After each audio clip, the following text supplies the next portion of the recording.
Bonjour amateurs de piment fort, de sauces piquantes et de mets épicés. Ici Claude Dubé. Alors aujourd'hui, plutôt que de faire une revue de piment ou encore une revue de sauce, j'ai décidé d'aborder certains sujets qui entourent évidemment les piments forts, les sauces piquantes et mets épicés. D'avoir couru certains événements qui évidemment ont comme thème les mets épicés, les mets piquants, les sauces piquantes, les piments, je me suis rendu compte que, bon, il y a quand même un certain degré d'ignorance au sein de la population face aux piments, et certains mythes sont très tenaces. Alors aujourd'hui, on va aborder un premier mythe qui, évidemment, est toujours en cours et est très tenace auprès de bien des gens dans la population. Alors c'est que de manger des piments forts ou des sauces piquantes, éventuellement, on peut se brûler les papilles et on ne goûtera plus rien. Évidemment, c'est un mythe. Alors, c'est carrément impossible.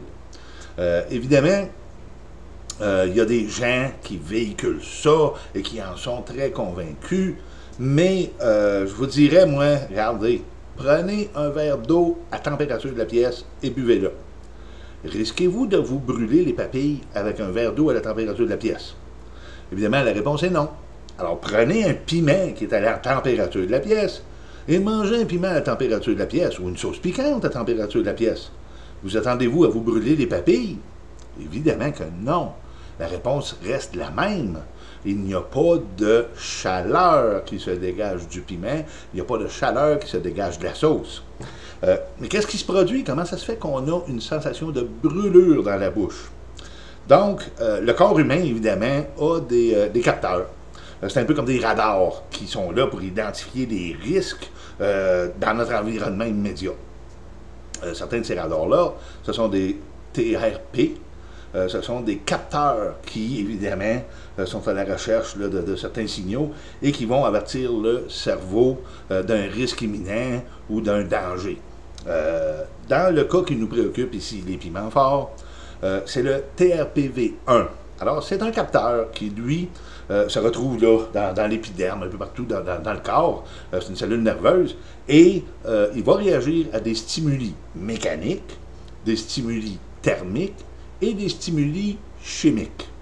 Alors, un exemple de stimuli mécanique. On fait du vélo, on fait une chute, on se frotte le coude sur la chaussée. Évidemment, bon, ça fait mal et on a une sensation de brûlure. Il n'y avait pas de chaleur là, c'est seulement de la friction. Alors ça, c'est une stimulation qu'on dit mécanique. C'est du mouvement, là, c'est vraiment il y a du toucher d'impliqué dans ça. Deuxième façon de stimuler notre TRPV1, c'est la stimulation thermique. Donc, on parle de chaleur. Alors, exemple, on a un bol de soupe, on prend une cuillerée de soupe, elle est trop chaude, on va avoir évidemment une sensation de brûlure au niveau de la bouche. Alors encore une fois, c'est ces capteurs-là qui ont été stimulés, mais de façon thermique par la chaleur, pour aviser le cerveau, attention, ta soupe est trop chaude, tu risques de te brûler. Et finalement, il y a la stimulation chimique. Et c'est ça qui est à la base de la sensation de brûlure qu'on perçoit des piments, des sauces piquantes et des mets épicés. Maintenant, est-ce qu'il y a effectivement brûlure? Non, il s'agit d'une illusion. C'est une stimulation chimique. Alors, le produit chimique ne fait que stimuler notre capteur. OK? Alors, lui, toutefois, ne connaît qu'un seul message et c'est « ça brûle ». Alors, une fois stimulé par les produits chimiques actifs qu'il y a dans le piment, entre autres la capsaïcine, une fois stimulé, il va envoyer un message au cerveau lui disant « écoute, ça brûle ». Donc, le cerveau, lui, reçoit un message « ça brûle, attention », on sonne l'alarme, on enclenche des mécanismes de défense. Parmi ceux-là, évidemment, bon, on a évidemment la sensation de brûlure qui dit « écoute, tu devrais arrêter là, parce que c'est pas confortable. On va avoir une salivation abondante. Salivation abondante est une réponse à une brûlure à l'intérieur de la bouche, puisqu'on cherche à refaire une muqueuse là, afin de recouvrir ça au plus vite et de le protéger. On peut avoir le nez qui coule, des yeux larmoyants, des sueurs. Alors, évidemment, ce sont tous des mécanismes qui ont été engendrés par le cerveau en réponse à une stimulation de notre capteur TRPV1. Maintenant, ça inclut aussi la production de noradrénaline et d'adrénaline. Et quand la brûlure atteint un certain niveau encore plus élevé, à partir de ce moment-là, on va se mettre à produire des endorphines. Mais ça sera l'objet d'une autre vidéo. Alors, évidemment, le corps a l'impression de ressentir une brûlure, mais il n'y en a pas. Bonne façon de s'en convaincre, mangez un piment, et quand la brûlure là, sera vraiment intense, mettez un thermomètre dans votre bouche et vous allez voir, vous allez vous rendre compte par vous-même que votre température ne s'est jamais élevée. Vous êtes resté à la même température durant tout le processus. Alors, quand on va nous dire, ben écoute, vous risquez de vous brûler les papilles, c'est totalement faux. La seule bonne façon encore de brûler vos papilles, c'est comme au Moyen-Âge, de chauffer le bout d'une épée, et une fois qu'il est bien rouge, de vous l'appliquer sur la langue afin de les brûler là, de façon adéquate.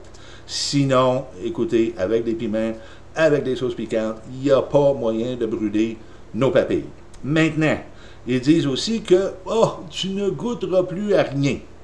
À un certain degré, c'est une réalité. Mais elle est due à quelque chose.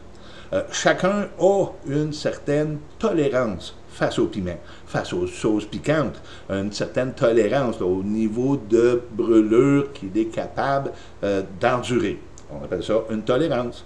Quand on va dépasser cette tolérance-là, qu'est-ce qui se produit? Eh bien, ça le dit.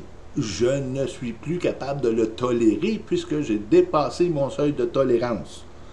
Comme je ne peux plus le tolérer, toute ma concentration se fixe sur la sensation de brûlure. Et comme toute mon attention est portée sur la brûlure, je ne porte plus attention à la saveur de mes aliments. Alors, effectivement, certaines gens qui ont dépassé leur seuil de tolérance vont vous dire qu'ils ne goûtaient plus rien. Et c'est la vérité. Dans mon cas, à moi, ma tolérance étant évidemment très, très élevée. J'ai beau manger des mets très, très, très épicés, je goûte toujours à chacun des petits ingrédients qu'il y a dans mon assiette. Je vous donne comme exemple, quand je me fais un curry de Madras, alors déjà au départ, la pâte de curry qu'on utilise pour faire un curry de Madras est très, très épicée. Toutefois, moi, j'y ajoute encore plus de piment pour aller chercher un degré de piquant encore plus élevé. Je peux vous dire que, rendu au milieu de l'assiette, j'ai déjà des sueurs qui me coulent, souvent le nez qui coule, du fait qu'évidemment, le piquant est très, très, très intense. Toutefois, mon seuil de tolérance étant situé encore bien au-delà de ça, je peux encore porter mon attention sur le goût des aliments. Et je vais encore goûter les morceaux d'oignon, les morceaux de porc, je vais goûter les grains de riz qu'il y a dans mon assiette, dans ce que je mange, du fait que moi, je peux faire abstraction de la brûlure, mon seuil de tolérance me le permettant.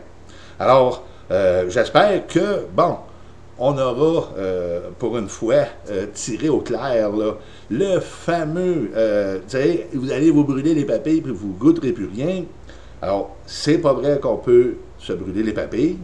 Il est toutefois vrai qu'on peut ne rien goûter parce qu'on a dépassé notre seuil de tolérance, ce qui m'amène à conclure en vous disant, comme je conclus toujours, essayez de respecter votre seuil de tolérance. N'oubliez pas que quand on parle des plaisirs de la table, il faut que ça demeure un plaisir. Alors, tant que vous pourrez tolérer votre brûlure, ça va rester un plaisir. Et quand vous ne le tolérez plus, le plaisir sera disparu. Alors, je vous remercie d'avoir regardé. Je vous convie à une prochaine vidéo. Et d'ici là, portez-vous bien. Au revoir.